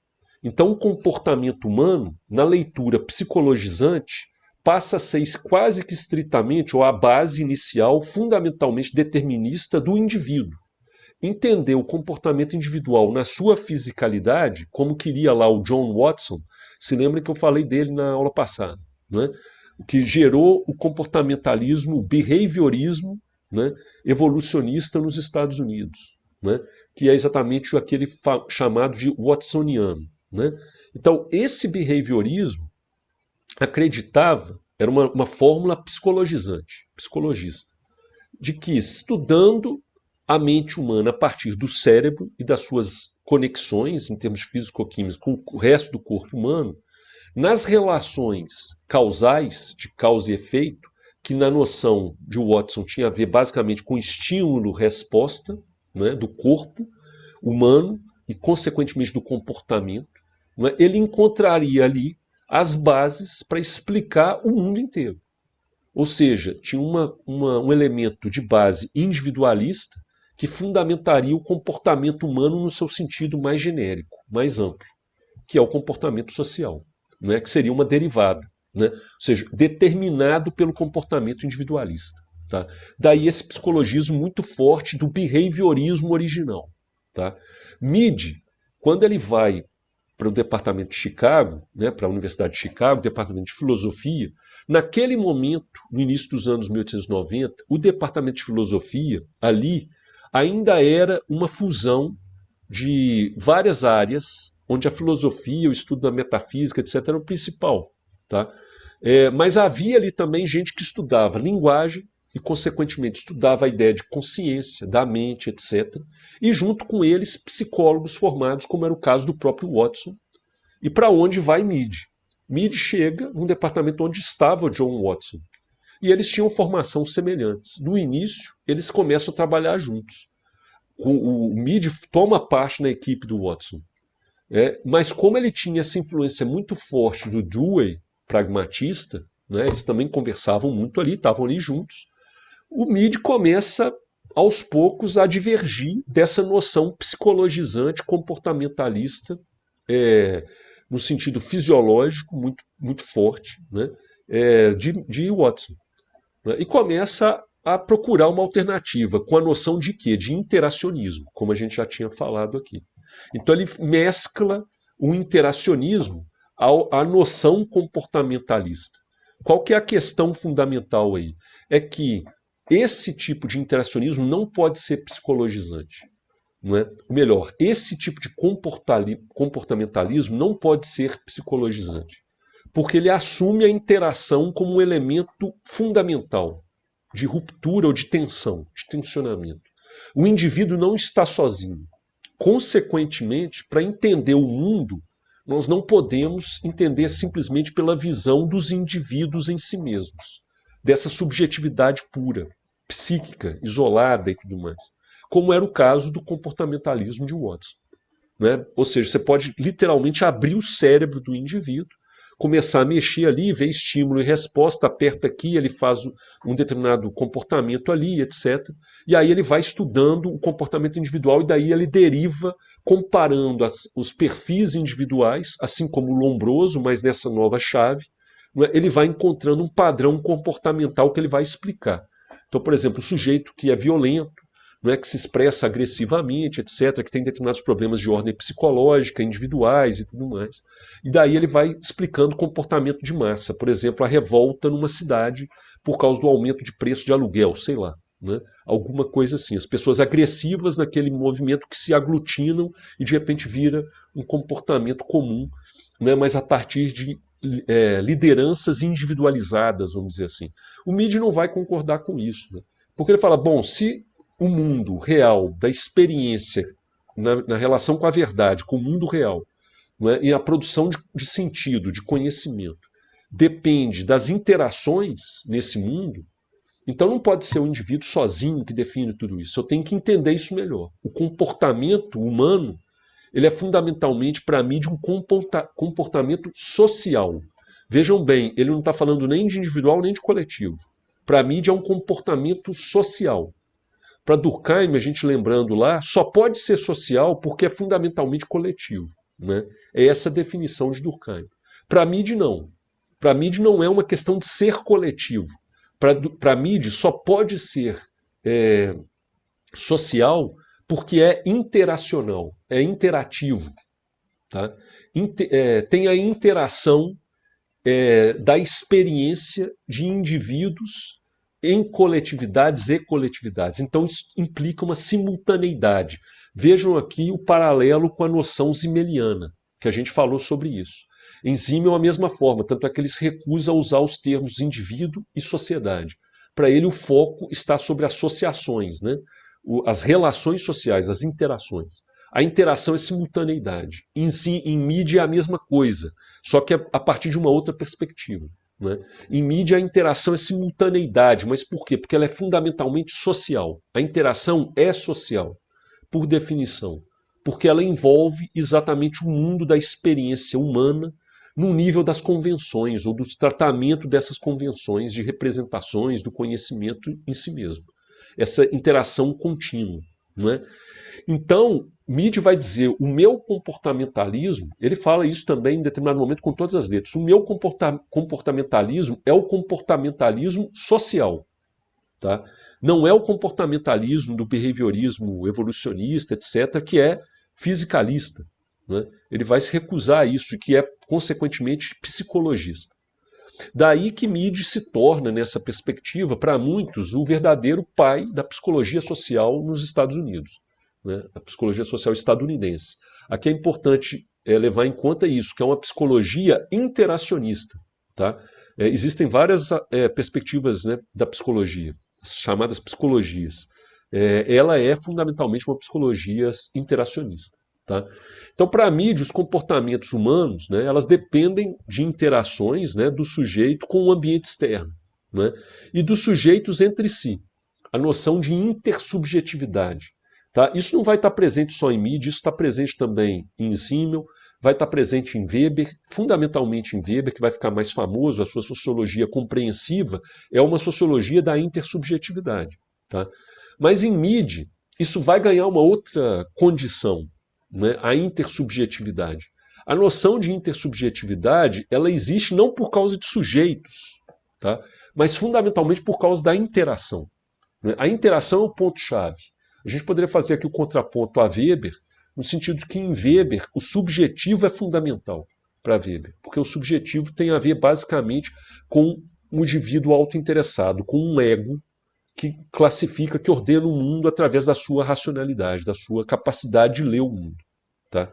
Então tem um elemento autônomo e, de certa forma, a priori, porque aí é a relação, é a visão kantiana ou neocantiana de Weber.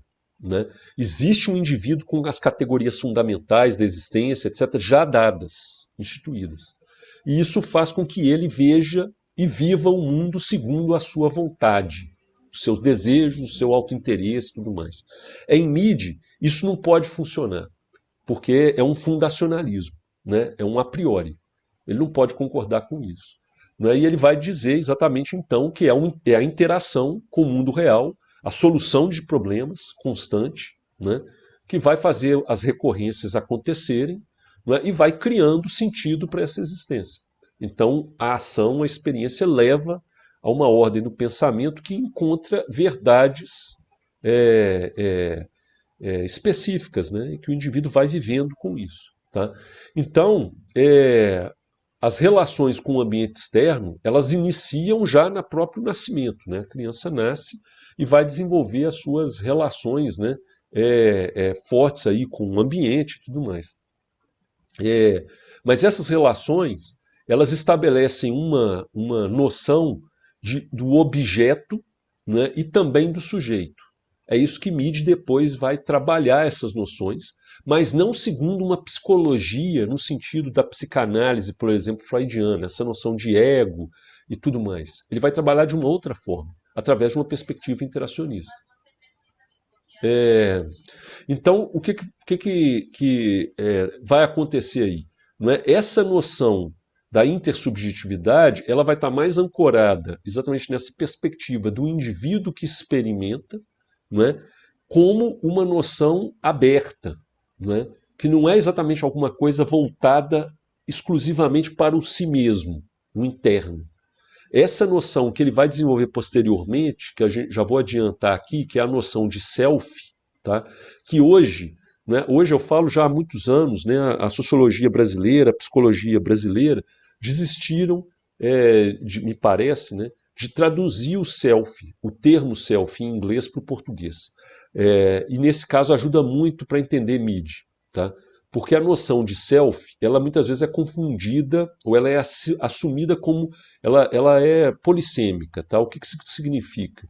Significa que ela tem mais de uma qualidade, não é? Ela não tem uma qualidade fixa e ela é situacional. Depende do que a gente está falando, de como que a gente está usando a ideia de self, tá? É, então o que acontece? O self, ela engloba determinadas perspectivas situacionais, né, sobre o si mesmo. Então ela pode aparecer como si mesmo, né, que tem a ver com uma certa noção do ego. Ela vai aparecer também com uma noção de identidade, que é algo interacional, não é? Que não está fixo, né? Que por isso mesmo pode sofrer, não é? Elementos externos, né? Dessa interação. Não é? E ela está ligada também, a noção de self está ligada a uma certa ideia, vamos dizer assim,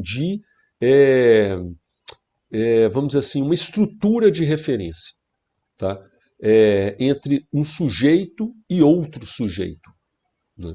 Isso a gente vai ver na aula que vem, eu vou falar mais especificamente. Então, que eu estou só adiantando algumas coisas. Mas isso para dizer que o entendimento dessa categoria passa necessariamente pela ideia de interação.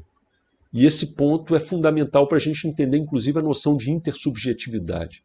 O que significa da intersubjetividade? A gente vai ver isso na própria aula, na próxima aula, é que os sujeitos, não é, eles criam um processo, né, de objetivação do outro e também de objetivar o si mesmo, né? De tornar o sujeito, o si mesmo, como um objeto interno para nós mesmos, para cada um de si, cada um, né? Isso eu vou explicar melhor na próxima aula, tá? É só para deixar aqui indicado. Bom, então não é uma questão apenas de estímulo e resposta, né, entre entidades autocontidas. Essa que é a ideia também desse behaviorismo social de mídia, né? Que tem uma base fortemente relacional, que é a ideia do interacionismo, não é, que se contrapõe a um substancialismo, ou seja, uma ideia muito essencializada e reificada, não é, como é a noção, especialmente do comportamentalismo do tipo watsoniano. Né? A ideia de que existe um indivíduo fisicalista já, né, que nasce de uma forma, que tem determinadas relações ali físico-químicas estabelecidas, etc., que são substancializadas num organismo e que isso é determinado. Né? Então, para a Mead não existe isso. Né? Ele vai se confrontar com isso. Tá?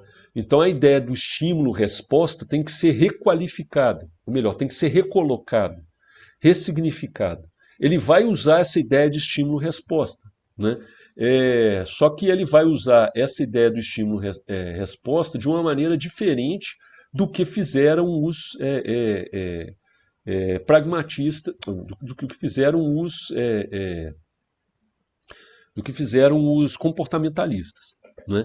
Essa noção do estímulo-resposta, ela serve apenas no sentido analítico para a mídia. Não é um sentido, vamos dizer assim, determinante, né? Em termos empíricos.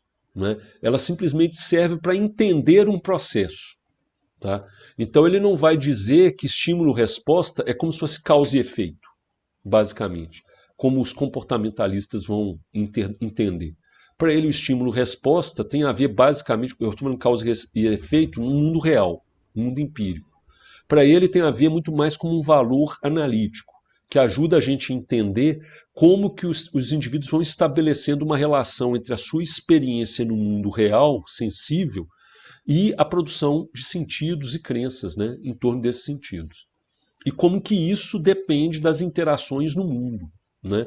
E aí sim, a ideia empírica do estímulo e da resposta. Mas não como algo, algo fixo, algo dado, né? Essencial, ou melhor dizendo, essencialista. Né? Bom, a pergunta de Mead, então, para a gente ir encaminhando para o final, porque na próxima aula eu vou aprofundar isso dentro dos mecanismos, e aí a gente faz essa leitura midiana, né? A pergunta dele é: o que é a mente humana?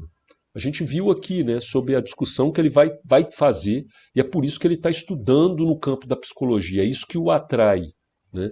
E ao mesmo tempo o que o leva a buscar um aporte muito forte no pragmatismo, na filosofia pragmatista.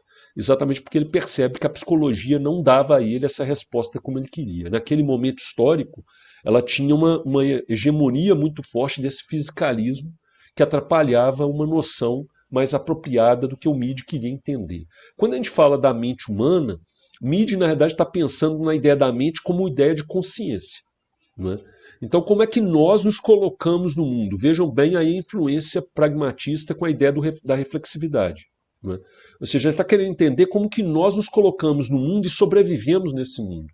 Para isso, a gente precisa entender o mundo, reconhecer esse mundo, nossa relação nesse mundo, para solucionar dilemas.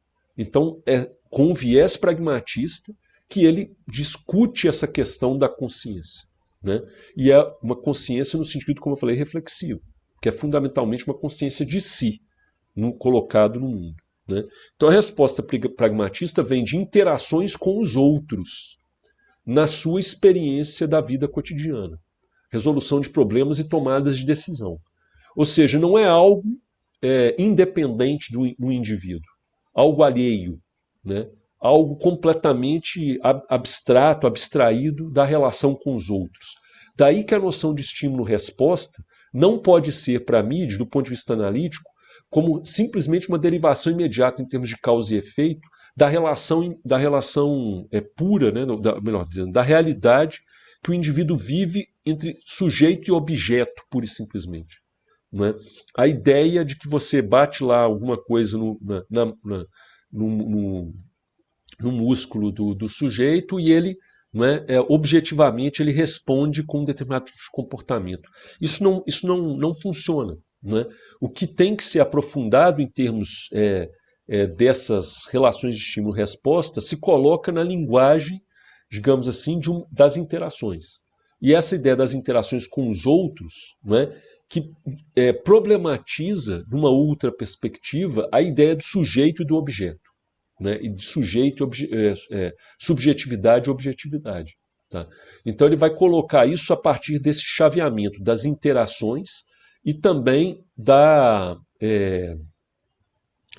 interações e da experiência, tá? Como está colocado aí no texto. Tá?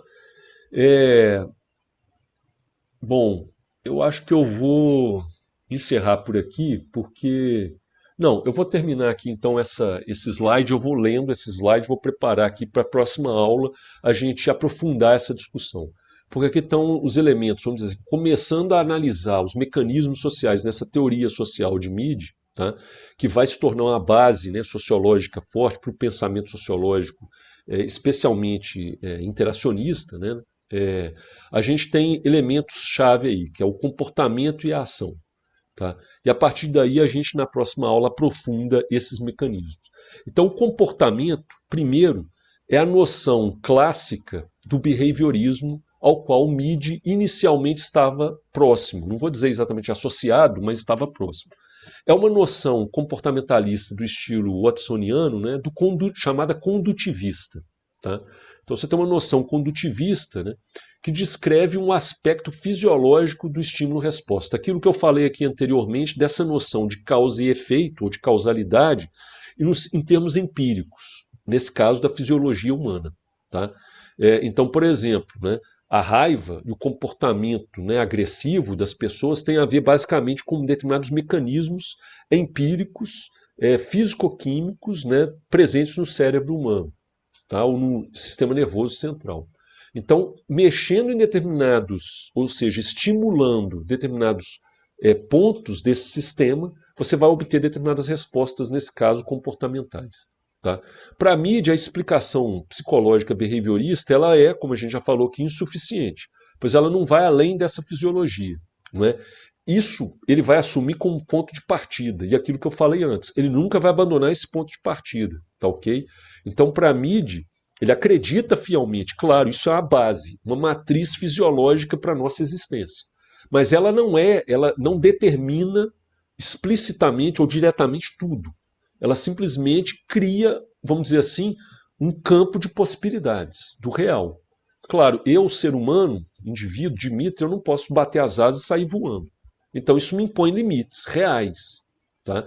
Mas é lógico que fora desses limites, especialmente em termos de comportamento humano, por exemplo, nesse caso, é óbvio, o comportamento social não implica voos solo, né? Embora hoje existam máquinas, etc., e coisas que possam te fazer voar, né, em certo sentido, isso é um vir a ser, pode se tornar um comportamento comum futuramente. Mas na nossa sociedade atual e no mundo que a gente já conhece do passado, isso não é uma realidade. Não é? Então tem um elemento aí, não é, que simplesmente possibilita, mas ele não realiza de fato. A realização é uma experiência real em termos interacionais. Tá? Então, o comportamentalismo social do MID, né, implica a noção de que os estímulos e respostas, né, são organizados não apenas pela fisiologia, porque essa é só a base orientacional, vamos dizer assim, que limita, que constrange em determinados aspectos, mas que não determina, não é, totalmente. Não é? Então, esses estímulos e respostas são organizados pelas e nas interações dos sujeitos, né, com as suas experiências e as suas crenças, os seus hábitos, né, que tem a ver basicamente dessas interações dos sujeitos, né, tanto com objetos ou com coisas objetivadas, objetificadas, melhor dizendo, né, também como outros sujeitos, porque nós podemos ser objetos de outros sujeitos. É a ideia lá do jogo de espelhos em Cooley, que ele não vai desenvolver tanto porque ele não tem essa formação em termos da psicologia interacionista, como o Mead tem. E ele vai ter essa grande sacada que complementa ou amplia essa noção cooliana, né, vamos dizer assim. Então, esse sentido dos estímulos e respostas sendo organizados necessariamente pelas e nas interações dos sujeitos, com objetos e outros sujeitos, nos mostra que, primeiro, não existe para a mídia a ideia pragmatista, né, de que não existem unidades comportamentais a priorísticas. Né? Então isso significa que não dá para simplesmente dizer a priori que o comportamento violento, por exemplo, não é, ele está dado a priori mesmo num sujeito que tenha determinados distúrbios físico-químicos, digamos assim, que eventualmente leva ele a determinado surto de agressividade, por exemplo. Isso não está dado. Isso tem que ser analisado, estudado, e cada caso, cada experiência vai mostrar disposições específicas em termos das interações e na situação que aquilo está acontecendo. A experiência e o conhecimento gerado naquele momento. Tá? Então, esse é o ponto principal, tá? Dessa perspectiva interacionista sobre estímulos e respostas. Né? Ou seja, nas interações efetivamente identificamos ou devemos buscar identificar essas associações entre estímulo e resposta, que implicam, obviamente, subjetividades e objetividades. Né? Então vamos analisar isso. Bom, o elemento do comportamento mais ativo, né, ou mais forte, melhor dizendo, né, porque senão vira uma redundância aqui, é exatamente a ideia da ação. Então, para a MID, a ação, e aqui é um ponto importante, não pode ser psicologizada. Tá? Esse ponto aqui para nós é fundamental, gente.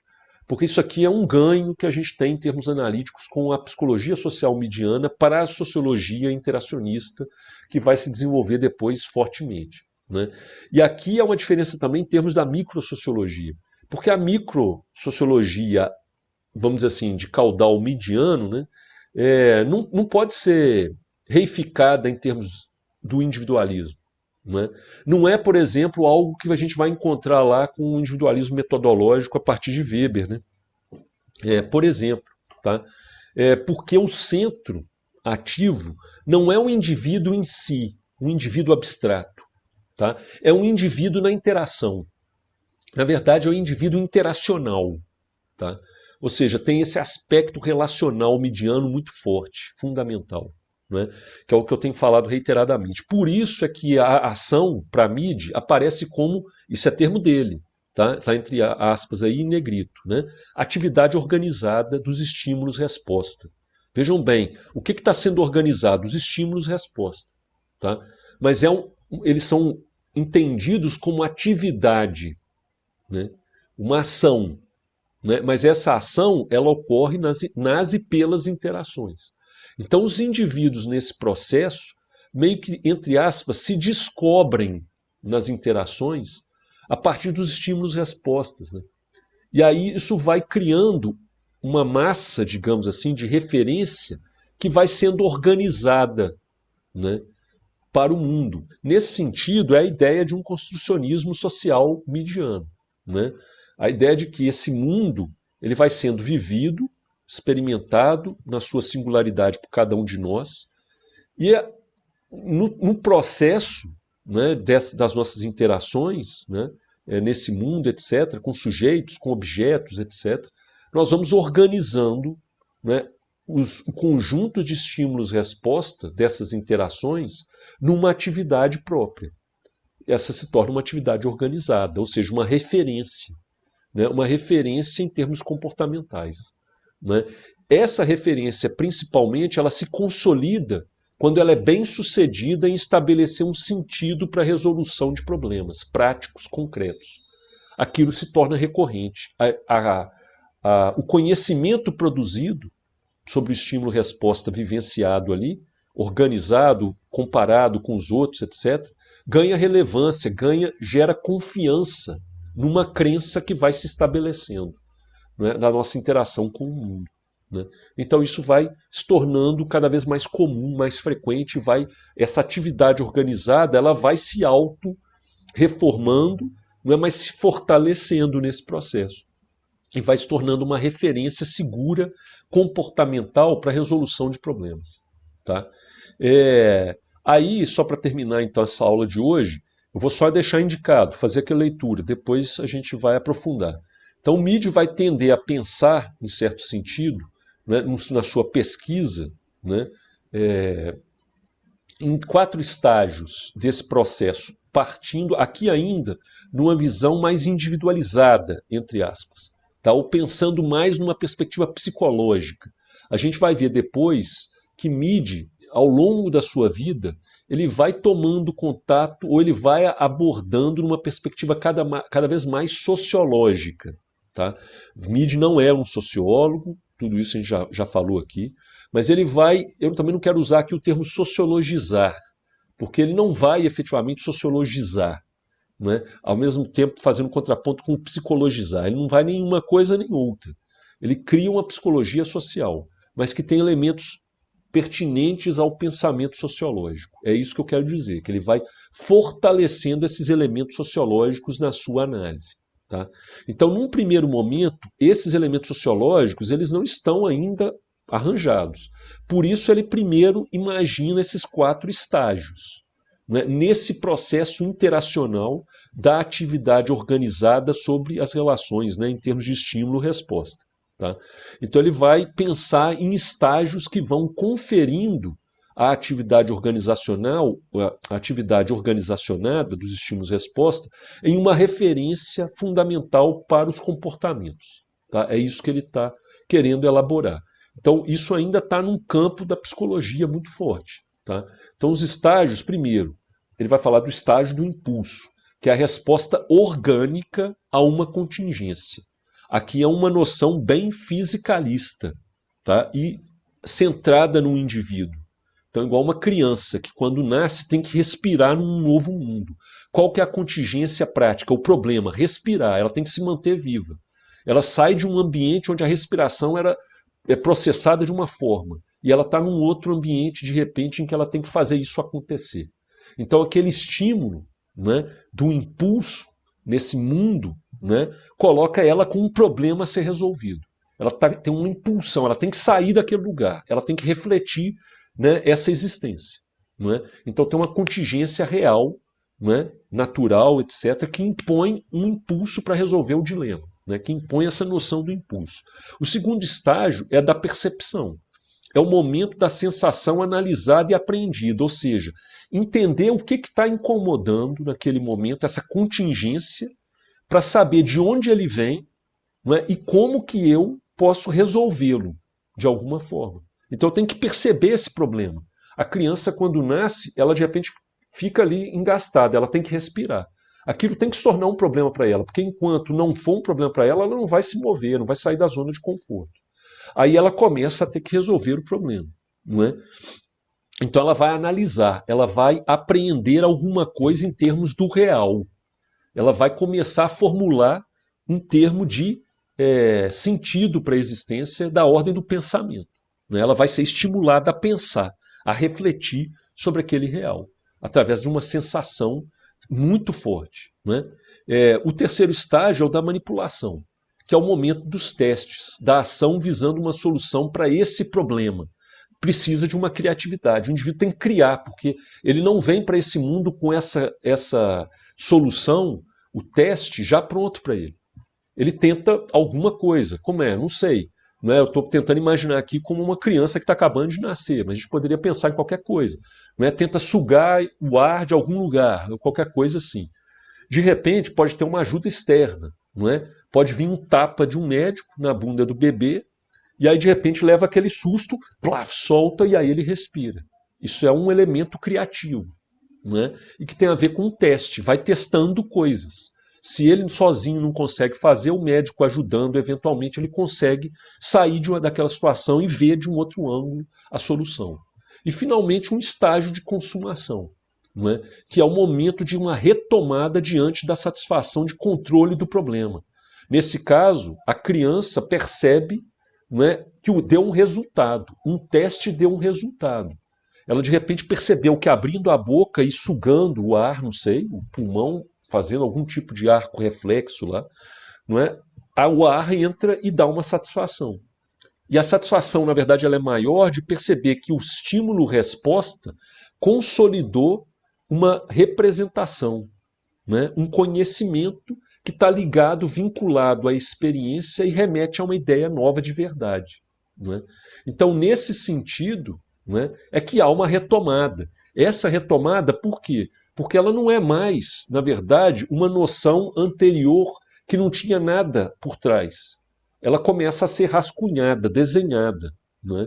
Então, a partir dali, né, você já pode imaginar como solucionar aquele problema. Por exemplo, se eu entro debaixo d'água, o que vai acontecer? Né? A minha memória, ela vai tentar retomar. Como é que eu faço para respirar igual antes? Né? Às vezes eu não consigo e vou morrer, efetivamente, se eu continuar ali debaixo da água e tudo mais.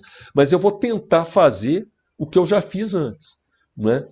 Nesse caso, por exemplo, se eu começar a precisar de respirar debaixo da água, eu vou encher o meu pulmão de água. Né? Os meus pulmões de água. Então a ideia é basicamente essa para a MIDI. Né? Esses 4 estágios eles estão muito vinculados a uma analogia do indivíduo. Não é? Essa ideia de uma ação individualizada.